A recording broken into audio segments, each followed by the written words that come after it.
नमस्कार दोस्तों, मौरी क्लासेस में आपका स्वागत है। आज हम रीजनिंग का प्रैक्टिस सेट तीसरा देखेंगे जो कि रेलवे एनटीपीसी ग्रुप डी के लिए काफी इंपॉर्टेंट है, क्योंकि इस प्रैक्टिस सेट में जो प्रश्न दिए गए हैं इन्हीं टाइप के प्रश्न आपकी परीक्षाओं में पूछे जाएंगे। तो चलिए हम शुरू करते हैं प्रश्न 1 से। हमें पहला प्रश्न दिया है। प्रश्न कह रहा है कि किसी निश्चित गुण भाषा में अवैध को 8 5 3 9 5 तथा मल्टी को 5 6 6 7 9 कोडित किया है, तो उसी कोड भाषा में इवेंट का कोड क्या होगा, यह हमें प्रश्न पूछा है। ठीक है, तो ये हमारा कोडिंग टिकोडिंग का प्रश्न है। और जब भी हम कोडिंग टिकोडिंग के प्रश्नों को सोल्व करते हैं तो सबसे पहले हम देखते हैं कि कोड क्या दिया है। तो यहाँ पर देखिए लेटर का कोड हमें यहाँ पर संख्या दी है और यहाँ पर भी लेटर का कोड संख्या दी है। ठीक है, तो जब भी लेटर का कोड संख्या में दिया जाता है तो उस कंडीशन में हम यहाँ पर क्या करते हैं, उन लेटर को संख्या में बदलते हैं। ठीक है, तो यहाँ पर देखिए सबसे पहले देखेंगे तो यहाँ पर हमारे पास अवॉइड में लेटर क्या है, तो पहला लेटर ए है। और ए एबीसीडी में कितने नंबर पे आता है, तो आप कहोगे 1 नंबर पे आता है। वी कितने नंबर पे आता है, तो वी हमारा एबीसीडी में 22 नंबर पे आता है। ओ कितने नंबर पे आता है, तो ओ हमारे एबीसीडी में 15 नंबर पे आता है। अगर ये वाली संख्या अगर हम यहाँ पर कोड में मैच करेंगे तो यहाँ पर मैच नहीं हो रही। ठीक है, तो ये तरीका तो यहाँ पर काम नहीं करेगा। तो फिर यहाँ पर हम क्या करेंगे, अब इसका विपरीत देखते हैं। तो यहाँ पर ए का विपरीत लेटर क्या है, तो आप कहोगे ए का विपरीत लेटर जेड है। उसके बाद वी का क्या है, तो वी का विपरीत लेटर ई है। उसके बाद यहाँ पर देखिए हमारे पास ओ का विपरीत लेटर क्या है, तो ओ का है एल है। उसके बाद आई का विपरीत लेटर क्या है, तो वो है आर है। उसके बाद डी का क्या है, तो डी का डब्ल्यू है। ठीक है, अब हम क्या करेंगे, इनको संख्याओं में बदल के देखते हैं। तो यहाँ पर जेड एबीसीडी में कितने नंबर पे आता है, तो 26 नंबर पे आता है। उसके बाद यहाँ पर देखिए जेड कितने नंबर पे आता है, तो ये हमारा 26 नंबर पे आता है। ये कितने नंबर पे आता है, तो ये 5 नंबर पे आता है। एल कितने नंबर पे आता है, तो 12 नंबर पे आता है। आर कितने नंबर पे एबीसीडी में, तो 18 नंबर पे आता है। और डब्ल्यू कितने नंबर पे, तो 23 नंबर पे आता है। अब ये संख्या अगर हम यहाँ पर मैच करें तो हमें यहाँ पर भी नहीं दिखाई दे रही है, लेकिन अगर हम इसको जोड़ देते तो अब हमारे पास यहाँ पर ये संख्या बनती हुई दिखाई दे रही है। ठीक है, जैसे यहाँ पर 26 की संख्या को आपस में जोड़ेंगे तो कितने हो जाएंगे, 8 हो जाएंगे। 5 को वैसा ही लिखेंगे। और 12 की संख्या को भी आपस में जोड़ देंगे तो 3 हो जाएगा। 18 की संख्या को भी आपस में जोड़ेंगे तो 9 हो जाएगा। और 23 की भी संख्या को आपस में जोड़ देंगे तो 5 हो जाएगा। और यही संख्या अगर हम यहाँ पर कूट में देखते हैं तो यहाँ पर हमें मैच हो रही है। ठीक है, अब सेम तरीके से यहाँ पर हम मल्टी का पता कर लेते हैं। तो यहाँ पर देखिए सबसे पहले क्या करेंगे, सेम तरीके से इसको हम क्या करेंगे, इसका विपरीत निकालेंगे। तो एम का विपरीत क्या होता है, तो एन होता है। उसके बाद यू का विपरीत क्या है, तो आपको यू का विपरीत हमारे पास हो जाएगा एफ। क्या हो जाएगा, एफ। ठीक है, उसके बाद एल का विपरीत क्या है, तो एल का विपरीत हमारा ओ है। उसके बाद यहाँ पर टी का विपरीत क्या है, तो टी का विपरीत जी है। और आई का विपरीत क्या है, तो आई का विपरीत आर है। ठीक है, अब इनको भी हम क्या करेंगे, सेम तरीके से संख्या में बदलेंगे। तो एन कितने नंबर पे आता है, 14 नंबर पे। एफ कितने नंबर पे, 6 नंबर पे। ओ कितने नंबर पे, 15 पे। और जी 7 नंबर पे। और आर 18 नंबर पे। ठीक है, अब देखिए यहाँ पर भी इनको आपस में जोड़ देंगे तो कितने हो जाएंगे, 5 हो जाएंगे। उसके बाद यहाँ पर देखिए 6 को वैसा ही लिखेंगे। उसके बाद 15 को भी आपस में जोड़ेंगे तो 6 हो जाएंगे। और 7 को सेम वैसा ही लिखेंगे। और 18 को भी आपस में जोड़ेंगे तो 9 हो जाएगा। और ये वाला कूट अगर हम यहाँ पर मल्टी के साथ मैच करते तो यहाँ पर भी हमारा मैच हो रहा है। ठीक है, मतलब ये लॉजिक हमें पता चलिए। तो यहाँ पर हम क्या करेंगे, इवेंट का सब कैसे बताएंगे, सेम तरीके से। सबसे पहले इन लेटर का हम विपरीत निकालेंगे। तो ई का विपरीत क्या है, तो आप कहोगे ई का विपरीत वी है। उसके बाद वी का विपरीत क्या है, तो इसका ई है। ठीक है, इसका ई है। उसके बाद वी का क्या है, ई है। ठीक है, वी का ई है। उसके बाद यहाँ पर देखिए ई का क्या है, तो वापस से वी होगा। उसके बाद एन का विपरीत क्या है, तो एन का विपरीत एम है। और टी का विपरीत क्या है, तो टी का विपरीत जी है। ठीक है, अब इनको हम क्या करेंगे, संख्या में बता देंगे। तो वी कितने नंबर पे आता है, तो वी हमारा 22 नंबर पे आता है। ई कितने नंबर पे, तो 5 नंबर पे। वी कितने नंबर पे, 22 नंबर पे। एम कितने नंबर पे, तो ये 13 नंबर पे। और यहाँ पर जो जी है, ठीक है, जी कितने नंबर पे, 7 नंबर पे। अब हमें क्या करना है, इनको सिंगल में लिखना है। तो यहाँ पर 22 को आपस में जोड़ेंगे तो 4 होगा। 5 को वैसा ही लिखेंगे। 22 को वापस से जोड़ेंगे तो 4 हो जाएगा। यहाँ पर 13 को भी आपस में जोड़ेंगे तो हमारे पास कितने होंगे, तो यहाँ पर भी 4 होंगे। और 7 को वैसा ही लिखेंगे। ये वाला ऑप्शन में मैच करेंगे 45 44 7। तो ऑप्शन में देखिए कहाँ पर है, तो 45 44 7 हमें ऑप्शन नंबर डी में दिया है। तो ऑप्शन नंबर डी हमारा इस प्रश्न का सही जवाब होगा। ठीक है, बस आप यहाँ पर लॉजिक को अच्छे से समझिए। अब चलिए हम बढ़ते हैं प्रश्न 2 पे। अब दूसरे नंबर का प्रश्न दिया है। अब प्रश्न कह रहा है कि उस वेन आरेख को चुनिए जो दिए गए वर्गों के बीच के संबंध को निरूपित करेगा। यानी हमें यहाँ पर क्रोकरी दिया है, प्लेट दिया और कटोरा दिया है, इनके बीच वेन डायग्राम कैसा बनेगा, ये हमें प्रश्न पूछा है। ठीक है, तो यहाँ पर आप वीडियो को रोक लीजिए और खुद से भी सोल्व करने की कोशिश करें। अब देखिए यहाँ पर हमें 3 शब्द दिए और आपको पता है जब भी हम वेन डायग्राम के प्रश्नों को सोल्व करते हैं तो इन तीनों शब्दों को ध्यान से देखते हैं कि उनके बीच में आपस में कोई संबंध है या नहीं है। तो यहाँ पर देखिए उसके बाद हम क्या करते हैं, एक एक शब्द का डायग्राम बनाते हैं। तो यहाँ पर सबसे पहले हम क्या करते हैं, क्रोकरी का डायग्राम बना लेते हैं। ठीक है, तो तो हमारा प्रश्न ऑटोमेटिक ही सही हो जाएगा। अब देखिए सबसे पहले हमने यहाँ क्या करा, क्रोकरी का डायग्राम बना लिया। उसके बाद फिर हम यहाँ पर क्या करेंगे, दूसरे शब्द का बनाएंगे जो कि हमें यहाँ पर दिया प्लेट दिया है। अब प्लेट का डायग्राम बनाने से पहले हम ये देखेंगे कि जो हमने यहाँ पर क्रोकरी का यहाँ पर डायग्राम बनाया है कि इनका प्लेट से कोई संबंध है या नहीं है। तो आप कहोगे जो क्रोकरी है, ठीक है, क्रोकरी के अंदर प्लेट कटोरे दोनों आते हैं, ठीक है, कटोरा दोनों आते हैं। तो यहाँ पर जो प्लेट है ये क्रोकरी के अंदर बनेगा, ठीक है, क्या बनेगा, अंदर बनेगा। तो डायग्राम इसके अंदर बन जाएगा। अब हम यहाँ पर क्या करेंगे, तीसरे शब्द का बनाएंगे जो कि हमें यहाँ पर दिया कटोरा। अब कटोरों का डायग्राम बनाने से पहले हम ये देखेंगे कि जो हमने यहाँ पर क्रोकरी और प्लेट का डायग्राम बनाया कि इनका कटोरा से कोई संबंध है या नहीं है। तो आप कहोगे यहाँ पर प्लेट और कटोरा का तो आपस में कोई भी संबंध नहीं, क्योंकि कटोरा अलग होता है, प्लेट अलग होती है। लेकिन यहाँ पर ये जो कटोरा ये क्रोकरी के अंदर आता है, तो यहाँ पर क्रोकरी के अंदर बन जाएगा डायग्राम कटोरा का, ठीक है, कहाँ बनेगा, अंदर, लेकिन प्लेट से अलग। तो डायग्राम कैसा बनेगा, कुछ इस टाइप से बनेगा। तो ऑप्शन में देखिए, तो ऑप्शन नंबर हमें यहाँ पर ए में दिया है, तो ऑप्शन नंबर ए हमारा इस प्रश्न का सही जवाब हो जाएगा, ठीक है। अब चलिए हम बढ़ते हैं प्रश्न 3 पे। अब तीसरे नंबर का प्रश्न दिया है। अब प्रश्न कह रहा है कि दिए गई श्रृंखला श्रेणी में प्रश्न चिन्ह के स्थान पर कौन सा अक्षर समूह आएगा। यानी हमारे पास यहाँ पर एक अक्षरों की श्रृंखला श्रेणी दी है और इसी में एक प्रश्नवाचक चिन्ह दिया है, यहाँ पर कौन से अक्षर समूह आएंगे ये हमें बताना है, ठीक है। तो यहाँ पर हमें संख्या नहीं दी, हमें यहाँ पर क्या दिया है, अक्षर समूह दिया है। तो जब भी आपको अक्षर वाली श्रृंखला देखने को मिले उस कंडीशन में आपको क्या करना है, एक एक लेटर को देखना है। देखिए तो यहाँ पर क्या करेंगे, हम एक एक लेटर को देखेंगे। जिससे यहाँ पर देखेंगे सी से एक से कुर जाएंगे, फिर एक से हम एस की और एस से फिर एन की, और फिर हम क्या करेंगे, अगला लेटर बताएंगे। तो यहाँ पर देखिए सबसे पहले अगर हम देखेंगे तो यहाँ पर सी से एक्स, तो आपको यहाँ पर दिखाई दे रहा है सी से एक्स दिखाई दे रहा होगा। तो यहाँ पर कितना प्लस हो रहा है, कितना माइनस हो रहा है। तो आप कहोगे यहाँ पर हमारे पास क्या हो रहा है, तो आप कहोगे -5 हुआ है, ठीक है। यहाँ पर क्या हुआ, -5, ABCD की बात कर रहा हूँ, ठीक है, अल्फाबेट में -5 हुआ है। फिर हम यहाँ पर एक्स से एस की ओर जाएंगे, तो यहाँ पर भी क्या हुआ, तो आप कहोगे यहाँ पर 124 नंबर पे आता है, एस 19 पे, तो यहाँ पर भी -5 हुआ है, ठीक है। फिर हम और आगे देखेंगे तो यहाँ पर एस से एन की ओर जाएंगे, तो यहाँ पर भी एस 19 पे और एन 14 पे, मतलब यहाँ पर भी -5 हुआ है। तो अगला जो लेटर बताने के लिए हमें यहाँ पर क्या करना है, इस लेटर में -5 करना है, ठीक है, क्योंकि 5 हुआ माइनस, तो यहाँ पर भी हम 5 माइनस कर लेंगे। तो एन 14 नंबर पे आता है और -5 करेंगे तो 9, यानी 9 नंबर पे आता है आई। तो हमारा पहला लेटर कौन सा होगा, आई होगा, ठीक है। तो ऑप्शन सी हमारा यहाँ पर हट जाएगा। उसके बाद हम यहाँ पर दूसरे को चेक करते हैं। तो दूसरा यहाँ पर एम दिया और एम के बाद यहाँ पर क्या लिखा है, जे लिखा है, मतलब यहाँ पर भी माइनस हो रहा है, लेकिन एम 13 पे, ये 10 पे आता है। तो यहाँ पर कितना माइनस हुआ है, तो आप कहोगे 3 माइनस हुआ है। फिर हम जे से जी की ओर चलेंगे, तो यहाँ पर कितना माइनस हुआ है, तो यहाँ पर भी 3 माइनस हुआ है, ठीक है, अल्फाबेट में। फिर यहाँ पर जी से हम डी की ओर जाएंगे, तो यहाँ पर क्या होता है, यहाँ पर भी 3 माइनस हुआ, मतलब यानी दूसरा लेटर में भी 3 माइनस हो रहा है। तो अगले में भी हम क्या करेंगे, 3 माइनस कर लेंगे, ठीक है, अगला बताने के लिए। तो यहाँ पर डी में से 3 माइनस करेंगे, तो आपको पता है कितना बचेगा, 1 बचेगा, और 1 नंबर पे क्या आता है, ए आता।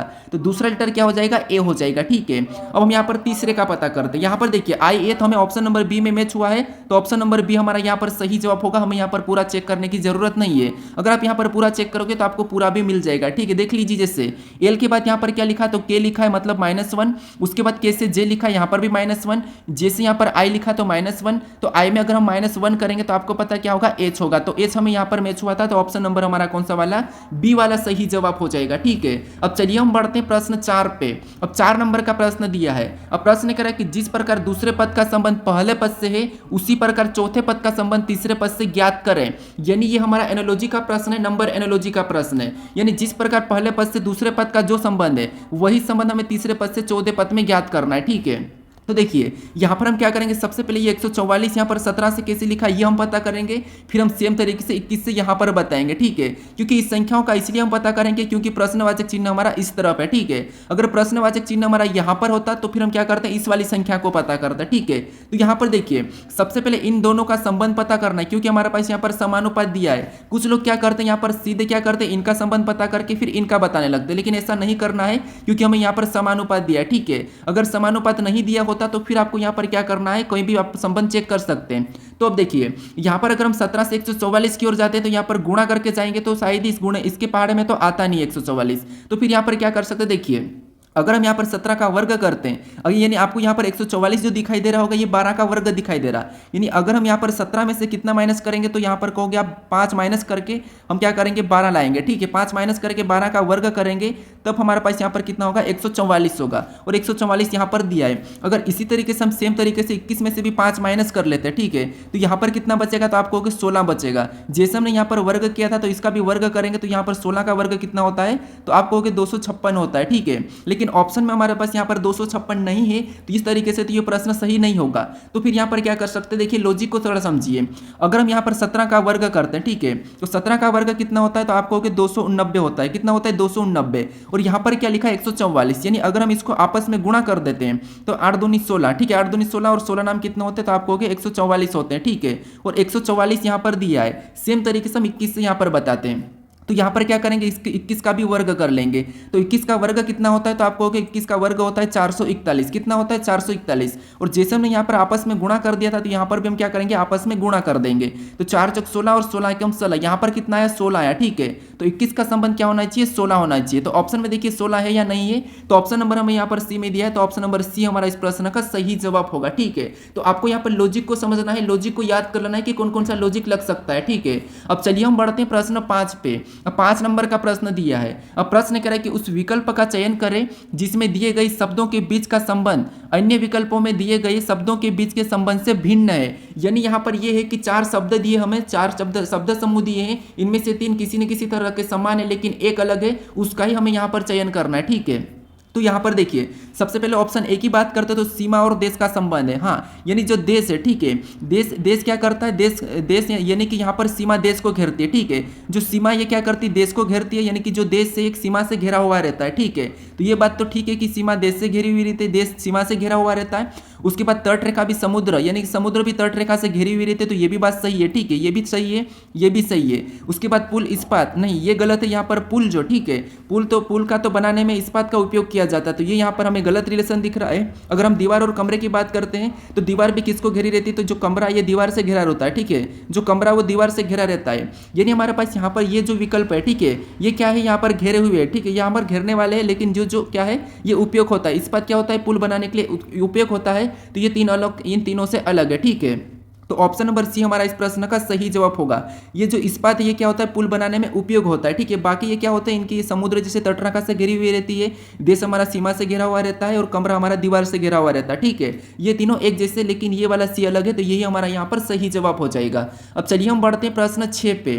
अब 6 नंबर का प्रश्न दिया है। अब प्रश्न कह रहा है कि दिए गए पैटर्न को ध्यानपूर्वक अध्ययन करें और प्रश्न चिन्हों को ज्ञात करें। यानी इस पैटर्न में हमारे पास यहाँ पर एक प्रश्नवाचक चिन्ह दिया है, यहाँ पर कौन सी संख्या होगी ये आपको बताना, ठीक है। ये पिछली बार ग्रुप डी और एनटीपीसी में पूछा था और काफी सारे स्टूडेंट ऐसे प्रश्नों में कंफ्यूज होते हैं। अब आपको पता, हम लुप्त संख्या के प्रश्नों को सोल्व करते तो हम क्या करते हैं, यहाँ पर जो प्रश्नवाचक चिन्ह दिया वहां कहां पर दिया है हम ये देखते हैं। लेकिन वो कब देखते हैं, जब पैटर्न अलग अलग हो, यानी 2-3 पैटर्न दिया जाएगा तब आपको वो देखना है, ठीक है। लेकिन यहाँ पर आपको एक ही पैटर्न दिखाई दे रहा है, तो या तो हम यहाँ पर क्या कर सकते हैं, इन दो संख्याओं को मिलाकर इस संख्या का पता कर सकते हैं, क्योंकि प्रश्नवाचक चिन्ह यहाँ पर है, और इन दो संख्याओं को मिलाकर हम ये संख्या का पता करेंगे और इन दो संख्या को मिलाकर ये भी पता कर सकते हैं, ठीक है। तो एक बार ये तरीका लगा लेते हैं।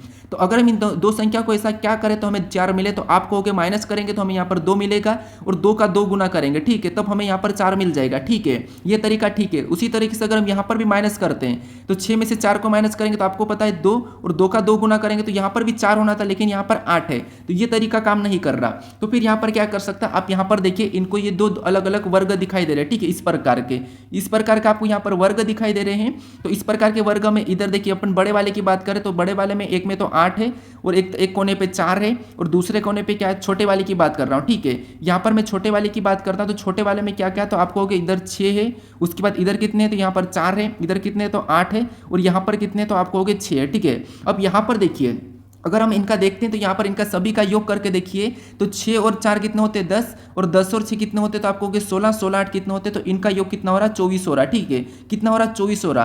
क्यों ना हम यहाँ पर बाहर वाले का भी ऐसा ही करके हम योग करके 24 लाने की कोशिश करते हैं। तो यहाँ पर अगर हम 4 और 8 को जोड़ देंगे तो कितने हो जाएंगे 12, और 12 6 को जोड़ेंगे तो 18। यहाँ पर कितना हो रहा है 18 हो रहा है, ठीक है। तो इसको भी अगर हमें बराबर 24 बनाना है तो यहाँ पर हम क्या प्लस करेंगे तो 24 बनेगा। तो आप कहोगे यहाँ पर अगर हम 18 में अगर हम 6 को प्लस करेंगे तब हमारे पास यहाँ पर 24 बन जाएगा, ठीक है। सेम जैसे यहाँ पर 24 बनाए, तो जो प्रश्नवाचक चिन्ह की अगर हम क्या करेंगे 6 को रख देंगे। तो ऑप्शन में देखिए 6 कहां पर है, तो ऑप्शन नंबर बी में दिया है, तो ऑप्शन नंबर बी हमारा इस प्रश्न का सही जवाब हो जाएगा, ठीक है। अब चलिए हम बढ़ते हैं प्रश्न 7 पे। अब 7 नंबर का प्रश्न दिया है। अब प्रश्न कह रहा है कि एक ही पासे की 4 स्थितियां दी गई है जिनमें चिन्ह प्लस के विपरीत सतह पर क्या होगा, यह हमें प्रश्न पूछा है, ठीक है। तो यहाँ पर देखिए एक ही पासे की 4 स्थितियां दी है, यानी जब भी आपको एक से अधिक पैसा दिया जाता है तो मैं आपको बताया था कि चाहे लेटर हो, संख्या हो या चिन्ह हो, आपको यहाँ पर कॉमन देखना है। अब कॉमन देखने का तरीका होता है पहले दो पासों में देखना है, कॉमन नहीं मिलता है दूसरे को छोड़ना और पहले और तीसरे में देखना है, फिर भी अगर नहीं मिला तो पहले और चौथे में देखना है। आपको यहाँ तक तो मिल ही जाएगा, ठीक है। तो यहाँ पर पहले दो पासों में अगर हम कॉमन देखते हैं तो हमें यहाँ पर हेस और माइनस कॉमन दिखाई दे रहा है, ठीक है। हेस और माइनस हमें यहाँ पर डबल कॉमन दिखाई दे रहा है। तो अगर आपको डबल कॉमन का ही पूछा जाएगा तो आप यहाँ पर क्या करोगे, संभावना में बता पाओगे। लेकिन हमें यहाँ पर किसका, प्लस का कॉमन पूछा है, ठीक है, यानी कि प्लस का विपरीत पूछा है। तो प्लस का विपरीत क्या हो जाएगा, तो जो बचा हुआ एक दूसरे की सतह एक दूसरे की विपरीत होती है, तो प्लस का विपरीत यहाँ पर क्या होगा, तो आपको प्लस का डॉलर हो जाएगा।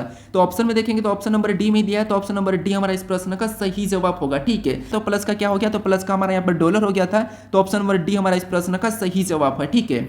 अब चलिए हम बढ़ते हैं प्रश्न 8 पे। अब 8 नंबर का प्रश्न दिया है। अब प्रश्न कह रहा है कि किस वर्ष का कैलेंडर वर्ष 2012 के समान होगा, यानी हमें यहाँ पर पूछ रहा है कि किस वर्ष का कैलेंडर जो कि वर्ष 2012 के समान कैलेंडर होगा, ठीक है।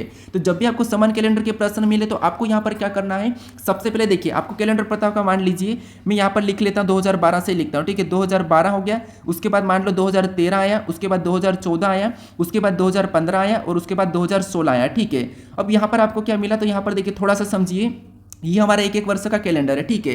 अब आपको क्या करना है, जब भी आपको पता है लीप वर्ष और यहाँ पर आपको सामान्य वर्ष तो पता ही होगा, तो जब भी आपको लीप वर्ष यहाँ पर कहाँ कहाँ दिखाई दे रहा है तो आपको एक तो ये हमारा लीप वर्ष है और ये भी हमारा लीप वर्ष है। तो लीप वर्ष के समान कैलेंडर पूछे तो आपको हमेशा क्या करना है, अगर होगा कहा तो आपको क्या करना है, +28 कर देना, जो इसमें उसी में क्या करना है, +28 कर लेना, ठीक है।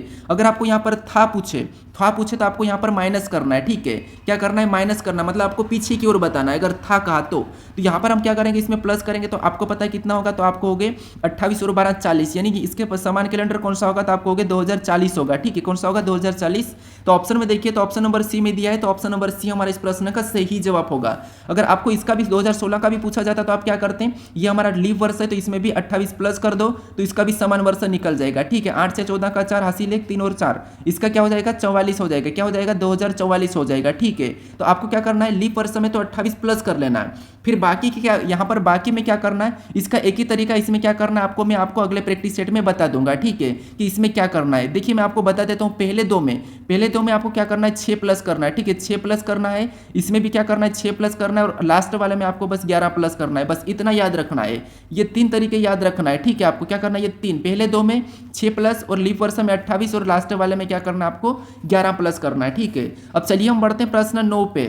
अब 9 नंबर का प्रश्न दिया है। अब प्रश्न कह रहा है कि 100 वर्षों की अवधि में कितने अधिवर्ष होते हैं, यानी 100 वर्षों की अवधि में कितने अधिवर्ष होते हैं, ये प्रश्न पूछ रहा है। अधिवर्ष का मतलब क्या है, कि जो अधिवर्ष है, ठीक है, इसका मतलब ये कि लीप वर्ष को ही हम क्या कहते हैं, अधिवर्ष कहते हैं, ठीक है। तो कितने लीप वर्ष होंगे 100 वर्षों में, ये कह रहा है। तो आपको पता है जब भी हम लीप वर्ष पता करते हैं तो उसमें क्या करते हैं, हम 4 से भाग देते हैं, क्योंकि 4 साल में लीप वर्ष आता है। तो 4 से भाग देंगे तो यहाँ पर तो 25 बार में पूरा कट रहा है, तो आप क्या करोगे, 25 लगा के आगे बढ़ जाओगे, ठीक है। लेकिन ये प्रश्न गलत है, यानी कि आंसर आपका 25 सही नहीं होगा। अगर आप इसी में 50 वर्षों की बात करते हो तो 50 वर्षों में भी आप 4 से भाग दोगे, और इसमें अगर 4 से काटोगे तो 4 एकम 4, 1 बचा 10 हुआ, फिर 4 दूना 8, यहाँ तो आपको 12 देखने को मिल रहा, तो फिर यहाँ पर भी आपको 12.5 देखने को मिलना था, तो ये गलत है, ठीक है। तो इसीलिए आपको यहाँ पर एक माइनस करना है, ठीक है। मान लो मैं यहाँ पर क्या करता हूँ, इसका निकालता हूँ, ठीक है। 100 का निकाला तो हम 4 से तो भाग देंगे, ठीक है, 4 से तो भाग देंगे, तो यहाँ पर कितनी बार में गया, 25 बार में गया। लेकिन एक आपको माइनस करना होगा, क्योंकि हमें यहाँ पर जो लीप वर्ष है, ठीक है, जो 100 हमारा कौन सा वर्ष है, सामान्य वर्ष 100वां, और यहाँ पर 200वां भी सामान्य वर्ष है। लेकिन जो 400वां ये एक हमारा शताब्दी वर्ष है, और शताब्दी वर्ष आपको पता है कौन सा है, तो आपको देखिए 400 हमारा शताब्दी वर्ष है, 800 भी हमारा शताब्दी वर्ष है जो कि लीप वर्ष है, ठीक है। तो हम यहाँ पर क्या करेंगे, एक माइनस कर लेंगे, इसमें हम क्या करेंगे, एक माइनस करेंगे, तो यहाँ पर क्या होगा, बराबर 24 होगा, ठीक है। कितना होगा, 24। ऑप्शन नंबर हमारे यहाँ पर डी वाला सही जवाब होगा। अगर आप 24 लाने के लिए अगर आपको इस 100 का आधा करके देख लो, अगर यकीन नहीं तो क्या करोगे, देखिए 50 में आपको पता है कितना आ रहा, तो आपको 4 से काटेंगे तो 12 बार में कटा, ठीक है। जो शेष बचा उसे छोड़ देना, और 50 का सेम अगर आप काटोगे, ठीक है, 4 से ही काटोगे तो और 12 बार में कटेगा, तो 12 कितना होता है, तो आपको 24 होता है। तो ऑप्शन नंबर डी हमारा इस प्रश्न का सही जवाब हो जाएगा, ठीक है। अब चलिए हम बढ़ते हैं प्रश्न 10 पे। अब 10 नंबर का प्रश्न दिया है। अब प्रश्न करा कि घड़ी में 2:30 बजने पर घड़ी की दोनों सुइयों के बीच कितनी डिग्री का कोण बनेगा, ये हमें प्रश्न पूछ रहा है। ठीक है, यानी एक घड़ी में कितनी बजी तो 2:30 हो रही है। ठीक है, उस घड़ी में यहाँ पर दोनों सुइयों के बीच कितनी डिग्री का कोण बनेगा, ये हमें प्रश्न पूछ रहा है। तो हम क्या करते हैं, एक तो एक ही तरीका है कि हम सूत्र लगाते हैं। ठीक है, कौन सा सूत्र तो आपको हो गए थीटा बराबर। ठीक है, हम क्या करते हैं, थीटा बराबर क्या करते हैं, एक सूत्र लगाते हैं, थीटा बराबर 11/2। उसके बाद क्या करते हैं एम, फिर बाद में हम क्या करते हैं -30 आवर। ठीक है, क्या करते हैं 30 आवर। ठीक है, ये हम सूत्र लगाते हैं। तो यहाँ पर थीटा बराबर तो हमारा निकलेगा। ठीक है, उसके बाद 11 भी हम वैसा ही लिखेंगे, उसके बाद 2 को भी नीचे वैसा ही लिखना है, और एम मतलब मिनट हो जाएगी, तो हम क्या करेंगे मिनट यहाँ पर गुणे में लिख लेंगे। ठीक है, 30 मिनट कितनी है 30 दी थी, तो हम 30 लिख लेंगे, और -30 को भी वैसा ही लिखेंगे, और आपको पता है यहाँ पर कुछ नहीं मतलब गुणे का चिन्ह। ठीक है, तो गुणे क्या करेंगे 2 कर लेंगे। ठीक है, उसके बाद अब यहाँ पर अगर हम काटेंगे तो आपको पता है ये 15 बार में कटाएगा, और इधर गुणा कर देंगे तो यहाँ पर 15 एकम 15, उसके बाद और 15 एकम 15, तो यहाँ पर क्या था 15 का 5 86 लेख, यहाँ पर 16 हो जाएगा। ठीक है, उसके बाद ऊपर का भी हम क्या करेंगे गुणा करेंगे तो 30 दूनी 60 होगा। कितना होगा 30 दूनी 60, और 165 में से 60 को घटाएंगे तो आपको पता है यहाँ पर कितना बचेगा 105 बचेगा। तो ऑप्शन में देखिए 105 डिग्री कहाँ पर है, तो ऑप्शन नंबर हमें यहाँ पर सी में दिया है, तो ऑप्शन नंबर सी हमारा इस प्रश्न का सही जवाब होगा। जब भी आपको दोनों सुइयों के बीच की डिग्री का कोण पूछे तो आपको ये वाली ट्रिक लगाना है। ठीक है, अब 11 नंबर का प्रश्न दिया है। अब प्रश्न कह रहा है कि किसी कक्षा के सभी 50 छात्र एक सीधी पंक्ति में उत्तर की ओर मुख करके खड़े हैं। राकेश बाएं सिरे से 17वें स्थान पर खड़ा है, जबकि कमलेश बाएं सिरे से 22वें स्थान पर खड़ा है।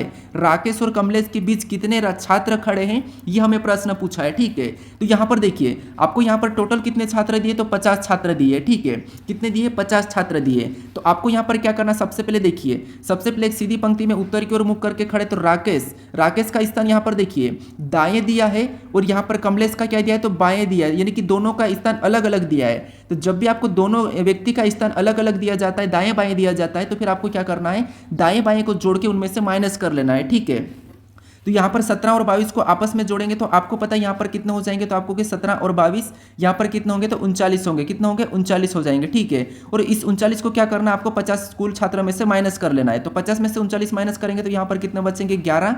तो ऑप्शन में देखिए इनके बीच में कितने निकल, यहाँ पर बीच में निकल गए। ठीक है, तो 11 ऑप्शन में देखिए, तो ऑप्शन नंबर हमें यहाँ पर सी में दिया है, तो ऑप्शन नंबर सी हमारा इस प्रश्न का सही जवाब होगा। ठीक है, आपको ये ट्रिक कब लगाना, जब आपको यहाँ पर बीच में पूछा जाएगा। अब चलिए हम बढ़ते हैं प्रश्न 12 पे। अब 12 नंबर का प्रश्न दिया है।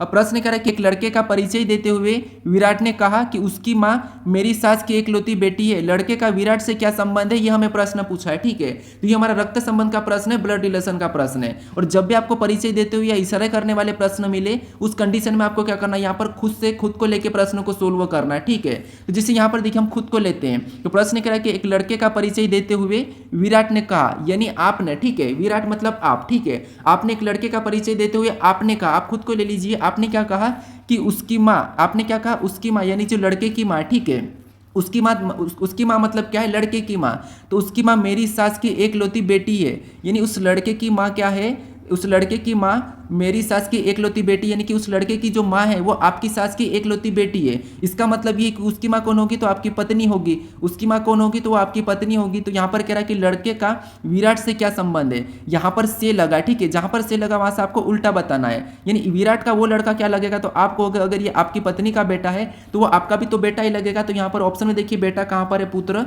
तो ऑप्शन नंबर हमें यहाँ पर ए में दिया है, तो ऑप्शन नंबर ए हमारा इस प्रश्न का सही जवाब हो जाएगा। ठीक है, अब चलिए हम बढ़ते हैं प्रश्न 13 पे। अब 13 नंबर का प्रश्न दिया है। अब प्रश्न कह रहा है कि पी क्यू से 35 मी उत्तर पश्चिम दिशा में है, और आर क्यू से 35 मी उत्तर पूर्व दिशा में है। पी से आर की दिशा क्या है, हमें यह प्रश्न हमें पूछ रहा है। ठीक है, तो देखिए ये हमारा दिशा और दूरी का ही प्रश्न है। यहाँ पर देखिए सबसे पहले आपको पता है कि दिशा कैसी होती है, तो कुछ इस टाइप से होती है, प्लस का बनाना है ऊपर की ओर अपने सिर की जैसा, वहां पर क्या है उत्तर हो जाएगा, नीचे क्या हो जाएगा दक्षिण हो जाएगा, और राइट में हमारा पूर्व होगा और लेफ्ट में पश्चिम होगा। ठीक है, ये दिशाएं, और इसके बीच में जो दिशा वो क्या होगी उत्तर पश्चिम, और इधर दिशा हो गया उत्तर पूर्व हो गया, यहाँ पर हमारी दक्षिण पश्चिम और इधर हमारी दक्षिण पूर्व हो जाएगी। ठीक है, अब हमें यहाँ पर देखिए प्रश्न को समझिए। प्रश्न कह रहा है कि पी क्यू से 35 मीटर उत्तर पश्चिम दिशा में है, यानी उत्तर पश्चिम दिशा में पी क्यू से, मान लो ये क्यू है। ठीक है, इस क्यू से यहाँ पर मैंने क्यू बनाया और इस क्यू से कौन है, तो आपको होगी पी क्यू से उत्तर पश्चिम में 35 मीटर है। तो उत्तर पश्चिम कहाँ पर है, तो इस यहाँ से इस दिशा में। ठीक है, तो इस यहाँ से भी इस दिशा में कौन होगा, तो आपको होगी पी हो जाएगा, और कितना होगा तो आपको होगी यहाँ पर 35 मीटर। ठीक है, कितना होगा 35 मीटर। उसके बाद आगे प्रश्न को पढ़ेंगे तो और आर क्यू से 35 मीटर उत्तर पूर्व दिशा में, आर जो क्यू से 35 मीटर उत्तर पूर्व में, तो उत्तर पूर्व कहाँ पर है, तो उत्तर पूर्व इस तरफ है, तो यहाँ से उत्तर पूर्व इधर होगी, ठीक है। और कौन है यहाँ पर, तो आर है, यहाँ पर कौन है, आर है, ठीक है। और यहाँ पर कितना होता है, यहाँ पर भी कितना है, तो यहाँ पर भी 35 मीटर ही है, ठीक है।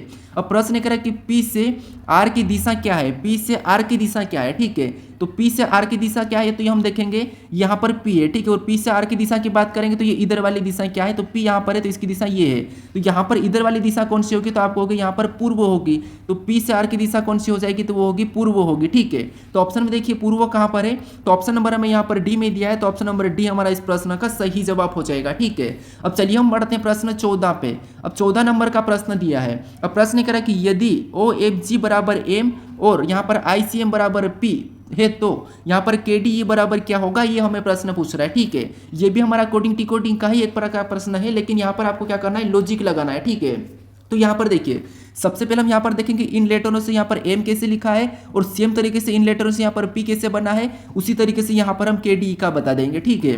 तो यहाँ पर देखिए अगर हम यहाँ पर एम की बात करते हैं तो यहाँ पर सारे लेटर को जोड़ने पर तो ज़्यादा हो रहा है, क्योंकि ओ 15 नंबर पे आता है, ऐसे में तो ज़्यादा हो रहा है। तो अगर हम यहाँ पर क्या करते हैं, तो आपको यहाँ पर दिखाई दे रहा है, इनको हम लेटर को संख्या में बदल लेते हैं। तो एक बार ओ हमारे ABCD में कितने 15 नंबर पे आता है, एफ कितने नंबर पे, तो एफ हमारा 6 नंबर पे आता है, फिर जी कितने नंबर पे, तो जी हमारा 7 नंबर पे आता है। अब यहाँ पर इसको भी हम संख्या में बदल लेते हैं, बराबर में यहाँ पर क्या रहा, तो एम हमारा 13 नंबर पे, ठीक है। अब देखिए हमें यहाँ पर 13 का पता करना है, ठीक है। तो यहाँ पर हम ऐसा क्या करके हमें 13 मिले, तो आप कहोगे इन वाली संख्याओं को पीछे वाली दो संख्या को जोड़ेंगे तो 7 6 हमारे पास यहाँ पर 7 6 13 हो जाएंगे, ठीक है। या सेम तरीके से यहाँ पर लग रहा है, तो यहाँ पर देखिए इसको हमें छोड़ देना है कि यहाँ पर भी ये छूट रहा है कि क्या आई कितने नंबर पे आता है, तो आपको 9 नंबर पे आता है, सी कितने नंबर पे आता है, तो 3 नंबर पे आता है, एम कितने नंबर पे, तो ये हमारा 13 नंबर पे आता है। अब बराबर में हमें यहाँ पर क्या करना है, तो आप कहोगे यहाँ पर बराबर में पी कितने नंबर पे आता है, तो ये 16 नंबर पे आता है। तो बराबर में हमें यहाँ पर क्या करना है, 16 लाना है, ठीक है। अब देखिए पहले वाले लेटर को हम छोड़ देंगे और इनको आपस में जोड़ देते हैं सेम तरीके से। तो 13 3 कितने होते हैं, तो यहाँ पर भी 16 होते हैं और यहाँ पर 16 आया है और 16 यहाँ पर यानी कि पी दिया है। तो सेम तरीके से हम यहाँ पर क्या करेंगे, इसका भी बता देंगे, ठीक है। तो पहले वाले लेटर को तो छोड़ना है हमें, लेकिन के कितने नंबर पे आता है, 11 नंबर पे आता है, डी कितने नंबर पे आता है, तो 4 नंबर पे आता है, ई कितने नंबर पे आता है, तो 5 नंबर पे आता है। अब पहले वाले को तो हमें छोड़ना है, ठीक है। और दूसरे को क्या करना है, दोनों को प्लस करके, तो दोनों को प्लस करेंगे तो कितना हो जाएगा 9। और 9 नंबर पे क्या आता है, तो आप कहोगे 9 नंबर पे हमारे पास आता है आई, ABCD में क्या आता है, आई आता है, ठीक है। तो ऑप्शन में आई कहां पर है, देखिए तो ऑप्शन नंबर हमें यहाँ पर बी में दिया है, तो ऑप्शन नंबर बी हमारा इस प्रश्न का सही जवाब होगा, ठीक है। अब चलिए हम बढ़ते हैं प्रश्न 15 पे। अब 15 नंबर का प्रश्न दिया है। अब प्रश्न करा कि यदि 8 + 5 = 1340 सत्य है तो यहाँ पर 4 + 6 का मान क्या होगा, ये हमें प्रश्न पूछ रहा है। तो यहाँ पर भी हमें हमारी ओर से यहाँ पर लॉजिक लगाना है कि यहाँ पर तो हमें ये पता करना है कि 8 + 5 = 1340 कैसे सत्य है, हमें ये पता करना है। तो यहाँ पर देखिए अगर हम यहाँ पर इन संख्याओं को ऐसा क्या करें कि हमें 1340 मिले, तो यहाँ पर 1340 लाने के लिए तो वर्गघन करेंगे फिर भी नहीं आएगा।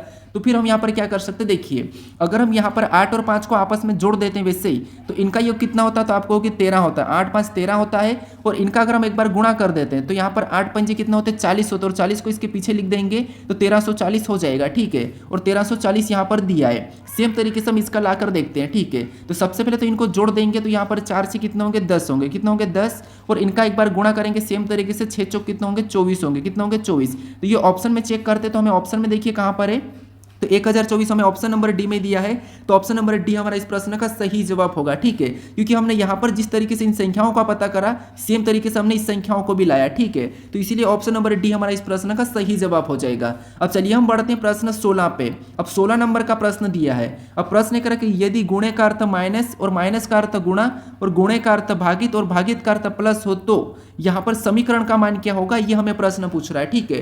तो जो हमें यहाँ पर समीकरण दिए क्या करना है, इनमें चिन्हों को बदल के हमें इस समीकरण को बोर्ड मास रूल पे सोल्व करना है, ठीक है। तो यहाँ पर देखिए सबसे पहले हम क्या करते हैं, 44 को वैसा ही लिख लेते हैं, ठीक है। तो ये हमने क्या करा, 44 को लिखा और यहाँ पर हमें चिन्ह क्या मिला, तो चिन्ह हमें यहाँ पर गुणे का मिला। और यहाँ पर गुणे का अर्थ क्या कहा, माइनस का। तो यहाँ पर हम क्या करेंगे, माइनस लगा के अगली संख्या 11 को लिख लेंगे। फिर अगला चिन्ह हमें यहाँ पर क्या मिला, माइनस का मिला है। और यहाँ पर माइनस का अर्थ क्या कहा, गुणा का। तो यहाँ पर भी हम क्या करेंगे, गुणे का चिन्ह लगाएंगे और उसके बाद अगली संख्या को लिख लेंगे, ठीक है। अब देखिए यहाँ पर उसके बाद देखिए गुणे का चिन्ह अर्थ क्या कहा, तो गुणे का अर्थ यहाँ पर भागित का है, ठीक है। यहाँ पर हमें क्या मिला, भागित मिला है। और यहाँ पर भागित का अर्थ क्या कहा, तो यहाँ पर हमें भागित का अर्थ प्लस का है, ठीक है। यहाँ पर 25 लिखेंगे और भागित का अर्थ हमें यहाँ पर प्लस का है। उसके बाद हम अगली संख्या वापस से 20 को लिखेंगे और यहाँ पर प्लस का अर्थ क्या कहा, तो यहाँ पर प्लस का अर्थ हमें यहाँ पर देखिए इसमें आपको थोड़ा सा चेंज करना पड़ेगा। यहाँ पर प्लस का अर्थ आपको यहाँ पर नहीं दिया है, ठीक है। यहाँ पर गुणे का अर्थ माइनस और माइनस का अर्थ यहाँ पर आपको प्लस करना है, ठीक है। यहाँ पर माइनस का अर्थ प्लस और प्लस का अर्थ माइनस हो जाएगा, ठीक है। तो यहाँ पर आपको यहाँ पर क्या करना है, माइनस लगाना, -80। अब अगर इसको हम सोल्व करेंगे, ठीक है, तो यहाँ पर हमें देखिए यहाँ पर गुणे का अर्थ भागित था, लेकिन यहाँ पर गुणे का चिन्ह तो यहाँ पर है, ठीक है। गुणे का अर्थ भागित है तो यहाँ पर भागित लग जाएगा, ठीक है। अब देखिए उसके बाद यहाँ पर हमारा लास्ट वाला कौन सा था, प्लस, और यहाँ पर प्लस का अर्थ हमें यहाँ पर दिया नहीं था, ठीक है। यहाँ पर हमें प्लस का अर्थ नहीं दिया था, तो प्लस का अर्थ आपको यहाँ पर क्या करना है, रहने देना है, ठीक है। उसके बाद यहाँ पर अगर हम भाग देंगे तो सबसे पहले आपको पता है इसमें भाग देंगे तो कितनी बार में, 4 बार में जाएगा। उसके बाद गुणे 25 करेंगे तो 25 चौक कितने होते हैं, 100 होते हैं। कितने होते हैं, तो आपको हो गया 25 चौक 100 होते हैं, तो यहाँ पर 100 आ जाएगा। और प्लस 20 करेंगे तो 120 हो जाएगा, ठीक है। कितना हो जाएगा, 120 हो जाएगा। और -80 कर लेंगे, ठीक है। -80 करेंगे तो आपको पता है यहाँ पर कितने हो जाएंगे, 40 हो जाएंगे। कितने हो जाएंगे, 40 हो जाएंगे। तो ऑप्शन में 40 देखिए कहाँ पर है, तो ऑप्शन नंबर हमें यहाँ पर सी में दिया है, तो ऑप्शन नंबर सी हमारा इस प्रश्न का सही जवाब हो जाएगा, ठीक है। सबसे पहले हमने यहाँ पर क्या करा, इनमें भाग दिया तो 4 आया। उसके बाद 4 आने के बाद हमने सीधे 25 के साथ गुणा करा तो हमें 100 मिला। और 100 को हमने क्या करा, इस 100 में 20 को जोड़ दिया हमने, तो यहाँ पर 120 हुआ। और 120 में से हमने यहाँ पर 80 को माइनस करा तो हमें यहाँ पर 40 मिला है, ठीक है। तो ऑप्शन नंबर सी हमारा इस प्रश्न का सही जवाब हो जाएगा। अब चलिए हम बढ़ते प्रश्न 17 पे। अब 17 नंबर का प्रश्न दिया है। अब प्रश्न कह रहा है कि उस विकल्प का चयन करें जिसमें तीसरे शब्द वही संबंध है जैसा कि दूसरे शब्द का संबंध पहले शब्द से है, ठीक है। यानी यहाँ पर देखिए जिस प्रकार यहाँ पर लेफ्ट का संबंध राइट से है, उसी प्रकार वर्टिकल का संबंध किससे होगा, ये हमें बताना है, ठीक है। तो ये भी हमारा एनालॉजी का ही प्रश्न है। तो यहाँ पर हमें देखना है, यहाँ पर हमें इंग्लिश में दिया है, ठीक है। यानी देखिए लेफ्ट और लेफ्ट का यहाँ पर दिया है राइट, मतलब जो राइट दिया है लेफ्ट राइट, मतलब यानी यहाँ पर इसका क्या है, तो आप कहोगे इसका विपरीत है, ठीक है। क्या है, लेफ्ट का विपरीत क्या है, तो आप कहोगे राइट, और राइट का लेफ्ट है, ठीक है। ये दोनों आपस में विपरीत है। तो उसी तरह यहाँ पर वर्टिकल का विपरीत क्या हो जाएगा, तो आप कहोगे हॉरिजॉन्टल, ठीक है। वर्टिकल का क्या हो जाएगा, हॉरिजॉन्टल होगा। तो ऑप्शन में देखेंगे तो ऑप्शन नंबर बी में दिया है, तो ऑप्शन नंबर बी हमारा इस प्रश्न का सही जवाब हो जाएगा, ठीक है। अब चलिए हम बढ़ते हैं प्रश्न 18 पे। अब 18 नंबर का प्रश्न दिया है। अब प्रश्न कह रहा है कि ऐसे कितने कर्मचारी हैं जिनके पास MBA की डिग्री है, वे कंप्यूटर विशेषज्ञ भी है लेकिन इंजीनियर नहीं है और धूम्रपान भी नहीं करते हैं, ठीक है। यहाँ पर देखिए हम क्या करेंगे, इस आकृति का थोड़ा सा अध्ययन करेंगे। तो यहाँ पर देखिए सबसे पहले तो हमें यहाँ पर इंजीनियर नहीं है कहा और धूम्रपान भी नहीं करते, हमें ये कहा है, ठीक है। तो यहाँ पर इंजीनियर के अंदर जितनी भी संख्या होगी वो सभी की सभी हम क्या करेंगे, हटा देंगे, ठीक है। क्या करेंगे, यहाँ पर हम हटा देंगे। तो यहाँ पर अगर हम हटा देंगे तो सारी संख्या ये हमने हटा दी है, ठीक है। इंजीनियर के अंदर थी जितनी सारी हटा दी हमने। उसके बाद यहाँ पर ये कह रहा था कि धूम्रपान करने वाले भी नहीं हो, ठीक है। यहाँ पर हमें धूम्रपान करने वाले भी नहीं हो और इंजीनियर भी नहीं कहा, तो यहाँ पर धूम्रपान वाले के अंदर भी जितनी भी संख्या होगी उनको भी हम क्या करेंगे, सारी को हटा देंगे, ठीक है, ताकि प्रश्न हमारा आसानी से सोल्व हो जाए। ये हमने हटा दिया। उसके बाद हमें यहाँ पर ऐसी संख्या को देखना है जो B.Ed और दोनों के अंदर हो, ठीक है। B.Ed और यहाँ पर कंप्यूटर के दोनों के अंदर हो। तो 20 तो केवल हमारा MBA के अंदर है, तो इसको भी नहीं लेंगे। 40 भी हमारा केवल कंप्यूटर के अंदर है, तो इसको भी नहीं लेंगे। तो हमारा बचा कौन सा, 11 वाला। तो 11 हमारा यहाँ पर सही जवाब होगा। ऑप्शन में देखेंगे तो ऑप्शन नंबर बी में दिया है, तो ऑप्शन नंबर बी हमारा इस प्रश्न का सही जवाब हो जाएगा, ठीक है। आपको क्या करना है, यहाँ पर आकृति का ही अध्ययन करना था। अब चलिए हम बढ़ते हैं प्रश्न 19 पे। अब 19 नंबर का प्रश्न दिया है। अब प्रश्न यहाँ पर देखिए कथन दिया है और यहाँ पर निष्कर्ष दिया है। तो ये हमारा न्याय निगमन का प्रश्न है, ठीक है। तो यहाँ पर हम क्या करेंगे, सबसे पहले कथन को समझे, कथन को सत्य मानेंगे और फिर उसके बारे में निष्कर्ष क्या कह रहा है हम ये देखेंगे, ठीक है। तो यहाँ पर हमें पहला कथन क्या कह रहा है, कथन कह रहा है कि सभी आलू टमाटर है, ठीक है। यानी जितने भी आलू है, ठीक है, यहाँ पर जितने भी सभी के सभी जो आलू है, ठीक है, यानी आलू का मैं ए लेता हूँ और जितने भी आलू है सभी की सभी यहाँ पर क्या है, तो आपको यहाँ पर सभी की सभी आलू टमाटर है। तो यहाँ पर हम क्या करेंगे, सभी की सभी आलू टमाटर बना लेंगे, यानी कि अंदर कर देंगे। तो ये जितने भी आलू टमाटर है तो यहाँ पर हम टमाटर के अंदर बनाएंगे। तो ये हमने टमाटर का टी ले लिया, ठीक है। उसके बाद अब यहाँ पर दूसरे कथन को समझिए। दूसरा कथन कह रहा है कि सभी टमाटर प्याज है और जितने भी टमाटर और सभी के सभी क्या है, प्याज है, मतलब ये भी प्याज के अंदर आ जाएंगे, ठीक है। तो प्याज का डायग्राम बाहर से बन जाएगा। तो ये हमने प्याज का पी ले लिया। अब देखिए इसके बारे में, यहाँ पर इसके बारे में कथन क्या कह रहा है, निष्कर्ष क्या कह रहा है, ये हमें देखना है। तो यहाँ पर देखिए निष्कर्ष कह रहा है, पहला कह रहा है कि सभी प्याज टमाटर है। क्या आपको यहाँ पर सभी प्याज टमाटर दिखाई दे रहे हैं क्या, तो आपको कि सभी प्याज टमाटर नहीं दिखाई दे रहे हैं। सभी टमाटर प्याज दिखाई दे रहे हैं लेकिन सभी के सभी प्याज टमाटर नहीं दिखाई दे रहे, ठीक है। क्योंकि हम अंदर से बाहर, देखिए अंदर से हम बाहर नहीं जा सकते, और सॉरी हम अंदर से बाहर जा सकते हैं लेकिन हम बाहर से अंदर नहीं आ सकते, ठीक है। तो यहाँ पर सभी प्याज टमाटर नहीं है, तो ये पहला वाला गलत कह रहा है। उसके बाद दूसरे को देखेंगे तो सभी आलू प्याज है। क्या आपको जितने भी आलू प्याज के अंदर दिखाई दे रहे हैं, तो आप कहोगे हाँ ये जो आलू है सभी के सभी ये जो आलू है ये प्याज के अंदर हमें दिखाई दे रहे हैं। तो इसका मतलब ये है कि दूसरा वाला हमें यहाँ पर सही कह रहा है। तो केवल निष्कर्ष हमारा दूसरा पालन कर रहा है। तो ऑप्शन नंबर हमारे यहाँ पर बी वाला सही जवाब हो जाएगा, ठीक है। कौन सा, ऑप्शन नंबर बी। अब चलिए हम बढ़ते हैं प्रश्न 20 पे। अब 20 नंबर का प्रश्न दिया है। अब प्रश्न यहाँ पर देखिए कथन दिया है और यहाँ पर भी हमें निष्कर्ष दिया है, तो यहाँ पर भी हमें कथन को सत्य मान के समझना है, फिर उसके बारे में निष्कर्ष क्या कह रहा है हमें ये देखना है। लेकिन यहाँ पर हमें डायग्राम बनाने की जरूरत नहीं है, ठीक है। यहाँ पर देखिए सबसे पहले कि सुबह सुबह यहाँ पर कह रहा है कि सुबह सुबह व्यायाम करना स्वास्थ्य के लिए अच्छा है। यहाँ पर कथन देखिए, कथन को आपको सत्य मानना और जैसा कथन में कहा वही आपको निष्कर्ष में ढूंढना है, ठीक है, कथन के खिलाफ नहीं जाना है।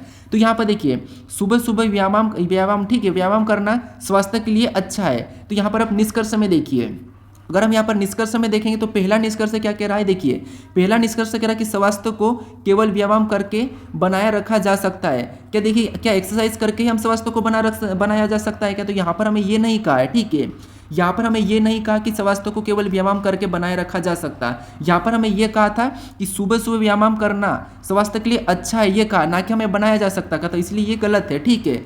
उसके बाद हम दूसरे को देखेंगे, दूसरा कह रहा है कि व्यायाम के बिना व्यक्ति बीमार पड़ जाएगा, तो ये भी यहाँ पर हमें ऐसा कुछ नहीं कहा कि यहाँ पर बीमार पड़ जाएगा, ठीक है, तो ये भी हमें यहाँ पर गलत कह रहा है, यानी कि दोनों की दोनों यहाँ पर निष्कर्ष गलत है, ठीक है। तो ऑप्शन में देखिए कहाँ पर दोनों के दोनों पालन नहीं कर रहे, तो ऑप्शन नंबर ए में दिया है, तो ऑप्शन नंबर ए हमारा इस प्रश्न का सही जवाब हो जाएगा, ठीक है। कौन सा होगा? Option number A. अब चलिए हम बढ़ते हैं प्रश्न 21 पे। अब 21 नंबर का प्रश्न दिया है। अब प्रश्न यहाँ पर कथन दिया है और धारणाएं दी है, ठीक है। तो यहाँ पर भी आपको कथन को सत्य मानना है, कथन में जो कहा है वही आपको धारणाएं में ढूंढना है, ठीक है। तो यहाँ पर देखिए कथन को समझेंगे तो कथन क्या कह रहा है कि सर्दियों के दौरान रात के समय आसमान बहुत साफ होता है, ठीक है। कथन क्या कह रहा है कि सर्दियों के दौरान रात के समय आसमान बहुत साफ होता है, ठीक है, ये हमें कथन कह रहा है। अब इसके बारे में धारणाएं को देखिए। अब धारणाएं, पहली धारणाएं क्या कह रही है, तो यहाँ पर पहली धारणाएं को देखिए। पहली कह रही कि सर्दी के महीने में सूर्य जल्दी अस्त होता है। हाँ, ये बात सही है कि सर्दी के महीनों में सूर्य जल्दी अस्त होता है, लेकिन यहाँ पर हमें सूर्य का कोई भी नहीं कहा है, ठीक है। कथन में हमें यहाँ पर सूर्य का जिक्र नहीं करा है, यहाँ पर कथन में सूर्य का जिक्र नहीं करा है, तो यहाँ पर हम ये नहीं कहेंगे कि यहाँ पर सूर्य जल्दी अस्त होता है, तो ये गलत है, ठीक है। क्योंकि यहाँ पर सर्दियों के दौरान रात के समय आसमान बहुत साफ होता है, तो यहाँ पर सूर्य जल्दी अस्त होता है ये तो हमें कथन में कहा ही नहीं, तो हम इसे क्यों करेंगे, तो इसीलिए ये वाला तो गलत है। उसके बाद दूसरी धारणा को देखिए। दूसरा कह रहा है कि सर्दी के मौसम में वर्षा भी हो सकती है। हाँ, ये बात है कि सर्दी के मौसम में वर्षा हो भी सकती है और नहीं भी हो सकती है, ये बात सही है। लेकिन यहाँ पर हमें वर्षा को लेके भी हमें यहाँ पर कुछ भी नहीं कहा है। हाँ, सर्दी को लेके कहा है, लेकिन वर्षा को लेके हमें यहाँ पर कथन में नहीं कहा है, तो ये भी हम नहीं सत्य मानेंगे, ठीक है। जो कथन में कहा है वही हमें यहाँ पर भी लेना है। तो यहाँ पर दोनों की दोनों कर लेते, तो ऑप्शन में देखेंगे कि दोनों धारणाएं निहित नहीं है, ठीक है। तो न तो पहला और नहीं दूसरा, तो ऑप्शन नंबर सी में दिया है, तो ऑप्शन नंबर सी हमारा इस प्रश्न का सही जवाब हो जाएगा। अब चलिए हम बढ़ते हैं प्रश्न 22 पे। अब 22 नंबर का प्रश्न दिया है। अब प्रश्न कह रहा है कि प्रश्न आकृति में दी गई आकृति से कौन सी उत्तर आकृति बनाई जा सकती है। यानी यहाँ पर जो प्रश्न आकृति दी है, जो आकृति किस विकल्प में सन्निहित है, यानी किस विकल्प में बन रही है, ये हमें बताना है, ठीक है। तो यहाँ पर ऑप्शन में देखेंगे तो ऑप्शन देखिए घुमाने की अनुमति नहीं है, ठीक है। अगर हम यहाँ पर ऑप्शन में देखेंगे तो ऑप्शन में हमारे पास यहाँ पर ये वाला हिस्सा भी, ठीक है, ये हिस्सा हमें यहाँ पर दिखाई दे रहा है, लेकिन यहाँ पर इस तरफ नहीं दिखाई दिया, ठीक है। तो ऑप्शन ए तो नहीं होगा। फिर अगर हम यहाँ पर ये ऑप्शन बी की बात करते हैं तो ऑप्शन बी में हमें यहाँ से ये वाला दिखाई दे रहा है, ठीक है। उसके बाद हमें यहाँ पर यहाँ से ये वाला भी दिखाई दे रहा है पूरा की पूरा, ठीक है। तो ऑप्शन बी की तरह हमें यहाँ पर इसकी तरह में ऑप्शन बी में तो मैच हुआ है। बाकी ऑप्शन में देखेंगे तो हमें यहाँ पर ये वाला नहीं दिखाई दिया, यहाँ पर भी ये वाला नहीं दिखाई दिया है, ठीक है। तो केवल हमें ऑप्शन नंबर बी में मैच हुआ है, तो ऑप्शन नंबर बी हमारा इस प्रश्न का सही जवाब हो जाएगा, ठीक है। अब चलिए हम बढ़ते हैं प्रश्न 23 पे।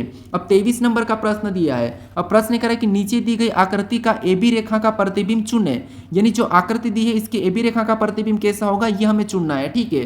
तो यहाँ पर देखिए जब भी आपको ऐसी AB रेखा दी जाए तो आपको पता है ये नीचे की ओर झुक जाएगा, यानी कि जल प्रतिबिंब बनाएगा। लेकिन हम क्या करते हैं, यहाँ पर जब भी आपको इसे कचरा टाइप का दिया जाता है उस कंडीशन में आपको यहाँ पर गलती निकालना है। अब जो आपको एक एक को देखना है, छोटी सी चीज को, यहाँ पर आपको इस निशान को देख लीजिए, ठीक है, इस तीर के निशान को। ये नीचे आके कैसा हो जाएगा, तो आपको होगा यहाँ पर ये वाला हमारा हिस्सा कैसा हो जाएगा, तो आपको होगी ये हमारा कुछ इस टाइप से हो जाएगा, ठीक है। कैसा होगा, कुछ इस टाइप से हो जाएगा। तो ऑप्शन में देखिए नीचे को किस में है, तो इसमें नीचे की ओर नहीं, तो ऑप्शन ए नहीं होगा। इसमें भी नीचे की ओर नहीं है, तो ये भी नहीं होगा। इन दोनों में नीचे की ओर है, ठीक है। अब उसके बाद अब यहाँ पर जो निशान है वो सेम के सेम सीधा इसी के लाइन में नीचे आएगा, इस साइड तो जाएगा नहीं, तो इसीलिए यहाँ पर देखिए इसमें ये इस साइड पलट गया है, तो इसीलिए ये नहीं होगा, ये हमारा सीधा यहाँ पर दिखाई दे रहा है और ये भी हमारा दिखाई दे रहा है। तो ऑप्शन नंबर डी हमारा इस प्रश्न का क्या हो जाएगा, सही जवाब होगा, ठीक है। कौन सा होगा, ऑप्शन नंबर डी। तो AB रेखा का प्रतिबिंब कैसा बनेगा, ऑप्शन नंबर डी की तरह बनेगा। अब चलिए हम बढ़ते हैं प्रश्न 24 पे। अब 24 नंबर का प्रश्न दिया है। अब प्रश्न करें कि निम्न आकृति में छोटे त्रिभुज इकाइयों की संख्या कितनी है, यानी इस आकृति में छोटे त्रिभुज इकाइयों की संख्या संख्या कितनी, हमें ये प्रश्न पूछ रहा है, ठीक है। तो आपको यहाँ पर त्रिभुज की संख्या पूछ रहे करके यहाँ पर सारे त्रिभुज नहीं काउंट करना है, हमें यहाँ पर सिंगल त्रिभुज कितने हैं हमें ये प्रश्न पूछ रहा है। तो आपको हमेशा प्रश्न को समझना जरूरी है, ठीक है। तो हम यहाँ पर केवल सिंगल वाले त्रिभुज की बात करेंगे जो कि छोटे छोटे हैं। तो यहाँ पर अगर हम इस वाले हिस्से की बात करते हैं, यहाँ पर कितने हैं, तो आप कहोगे इस वाले हिस्से में कितने हैं, तो आपको यहाँ पर दिखाई दे रहेंगे 1 2 3 4 5 6 7 8, यहाँ पर कितने 8 है। सेम तरीके से इधर भी देखेंगे तो यहाँ पर कितने, तो आप यहाँ पर भी गिनोगे तो यहाँ पर भी हमें दिखाई दे रहेंगे 1 2 3 4 5 6 7 8, यहाँ पर कितने, यहाँ पर भी सिंगल 8 है। बीच वाले में गिनेंगे 1 2 3 4 5 6 7 8 9 10 11 12, ठीक है। यहाँ पर कितने हैं, तो यहाँ पर हमारे पास 12 है। अब हम यहाँ पर क्या करेंगे, सभी को जोड़ देंगे, ठीक है। तो 12 8 20 और 20 और 8 कितने होते हैं, 28 होते हैं। यानी यहाँ पर कितने हैं छोटे वाले, तो छोटे वाले 28 है, ठीक है। तो ऑप्शन में देखिए 28 कहाँ पर है, तो ऑप्शन नंबर हमें यहाँ पर ए में दिया है, तो ऑप्शन नंबर ए हमारा इस प्रश्न का सही जवाब होगा, ठीक है। तो आपको यहाँ पर प्रश्न को समझना था, यहाँ पर हमें छोटे त्रिभुज पूछा था सिंगल वाले। अब चलिए हम बढ़ते हैं प्रश्न 25 पे। अब 25 नंबर का प्रश्न दिया है, प्रश्न में हमें यहाँ पर कथन दिया है और यहाँ पर हमें निष्कर्ष दिया है। तो आपको यहाँ पर कथन जो दिया है इसको क्या करना है, आपको समझना है, फिर इसके बारे में निष्कर्ष कैसा कह रहा है हमें ये देखना है। तो ये बड़े छोटे और बराबर की बात है, तो ये तो मैं आपको हर प्रैक्टिस सेट में करवा रहा हूँ। अब देखिए आपको पता है इस निष्कर्ष का मतलब क्या है, ये मैं आपको यहाँ पर बताऊंगा, ठीक है, क्योंकि कल की प्रैक्टिस सेट में मैंने ये वाला नहीं बताया था। तो यहाँ पर देखिए हमें यहाँ पर पहले जोड़े से ही लेके चलना है। तो सबसे पहले इन दोनों का देखेंगे, तो मुंह किसकी तरफ खुला है, तो आप कहोगे टी की तरफ खुला है, मतलब एस से बड़ा कौन हो जाएगा, टी हो जाएगा। लेकिन यहाँ पर हमें एक छोटी लाइन भी दिखाई दे रही है, ठीक है। इस छोटी लाइन का मतलब ये होता है कि टी बड़ा भी है और बराबर में भी है, ठीक है। टी बड़ा भी हो सकता है और बराबर में हो सकता है। तो ये हमने क्या करा, एस को बना लिया है, ठीक है। और एस से बड़ा या तो टी बड़ा भी होगा, या तो टी बड़ा भी होगा, या फिर इसके बराबर में होगा। तो हमें यहाँ पर संभावना में बनाना है, ठीक है। एक तो बराबर में होगा और एक क्या होगा, तो एक ऊपर भी बड़ा भी होगा। उसके बाद अब हम और देखेंगे, तो आगे इस एस और एल की बात करते हैं। तो यहाँ पर भी मुंह किसके तरफ खुला, तो आप कहोगे एस की तरफ खुला है। इसका मतलब ये है कि एल से बड़ा कौन है, एस से। एस क्या है, तो एस एल से बड़ा है, तो एल से बड़ा कौन है, एस से, ठीक है। तो यहाँ पर हम एल को नीचे लेंगे, एल को नीचे लेंगे। अब जो यहाँ पर भी हमें एक छोटी लाइन दिखाई दे रही है, ठीक है, हमें यहाँ पर छोटी लाइन दिखाई दे रही है। इसका मतलब ये है कि जो एस है ये एल से बड़ा भी है और बराबर भी हो सकता है, ठीक है। संभावना है, एस क्या है, तो इसके बराबर में होगा और बराबर में भी होगा, और यहाँ पर इससे बड़ा भी होगा, एल के बराबर में भी और इससे बड़ा भी। तो आपको जब ये वाली छोटी लाइन बने तो आपको संभावना में डायग्राम बनाना है। उसके बाद और देखेंगे तो यहाँ पर एल और एम में बीच में देखेंगे तो आपको यहाँ पर तो बराबर का निशान दिखाई दे रहा है, यानी एल और एम दोनों की दोनों बराबर में है। तो यहाँ पर हम क्या करेंगे, इसको बराबर में बना लेंगे, यानी ये दोनों बराबर में है। फिर और आगे देखेंगे तो एम और यहाँ पर क्यू के बीच में देखेंगे तो किसके तरफ मुंह खुला, तो वो एम के तरफ मुंह खुला है। यानी यहाँ पर देखिए ये जो क्यू है, क्यू क्या है, एम से छोटा और एम क्यू से बड़ा है। तो यहाँ पर एम क्यू से बड़ा है लेकिन बराबर में भी, ठीक है। तो एम जो, ठीक है, क्यू से बड़ा तो क्यू इसके नीचे आ जाएगा, क्यू इसके नीचे आ जाएगा। अब देखिए क्यू इससे नीचे आ जाएगा तो एम जो क्या है, क्यू से बड़ा भी और बराबर भी में है। तो हम क्या करेंगे, एम जो क्या है, क्यू से बड़ा है और बराबर में है। तो यहाँ पर हम क्या करेंगे, संभावना में यहाँ पर भी बनाएंगे, ठीक है। उसके बाद क्यू और डी को देखेंगे, तो यहाँ पर इसमें मुंह किसके तरफ खुला है, तो आप कहोगे यहाँ पर क्यू के तरफ खुला है, मतलब डी से बड़ा कौन है, तो आप कहोगे डी से बड़ा क्यू है, तो डी इसके नीचे हो जाएगा, ठीक है। तो मान लो यहाँ पर ये कौन हो जाएगा, तो डी में इधर बना देता हूँ, डी इसका छोटा हो गया, ठीक है। ये क्या है, तो ये क्यू से छोटा है, कौन, डी क्यू से छोटा है, ठीक है। अब देखिए इसके बारे में हमें यहाँ पर निष्कर्ष को देखना है। तो यहाँ पर पहला निष्कर्ष क्या कह रहा है, तो यहाँ पर देखिए पहला निष्कर्ष यहाँ पर कह रहा है, तो इन दोनों के बीच में हम संबंध को देखेंगे।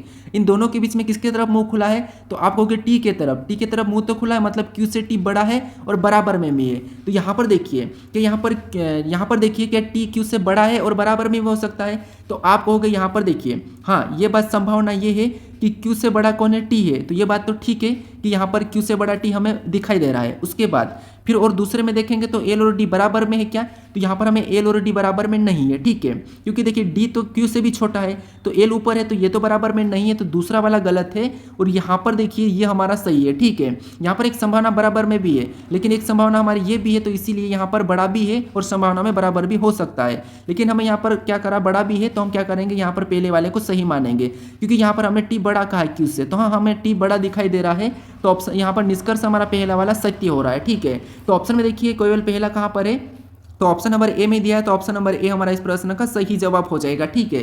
अब चलिए हम बढ़ते हैं प्रश्न 26 की ओर, जो कि आपके लिए टेस्ट क्वेश्चन है, ठीक है। ये आपके लिए क्या है, टेस्ट क्वेश्चन है। अब प्रश्न कह रहा है कि निम्नलिखित विकल्पों में से असंगत का चयन कीजिए। यानी आपको यहाँ पर 4 विकल्प दिए, इनमें से 3 किसी न किसी प्रकार के समान है लेकिन एक अलग है, उसका ही चयन करना और आपको बताना, ठीक है। तो इसका सही जवाब क्या है ये मुझे आप कमेंट करके बताइए। अगर आप इस चैनल को अभी तक सब्सक्राइब नहीं कर रहे हैं, ठीक है, तो इस चैनल को आप जरूर सब्सक्राइब कर लीजिए। अगर आप इससे पहले वाले वीडियो को नहीं देखे हो तो यहाँ पर क्लिक करके उस वाले वीडियो को भी जरूर देख लीजिए, प्रैक्टिस सेट 2 को, ठीक है। और अपने दोस्तों तक भी इस वीडियो को शेयर कर दीजिएगा, ठीक है। तो चलिए हम मिलते हैं नेक्स्ट वीडियो में।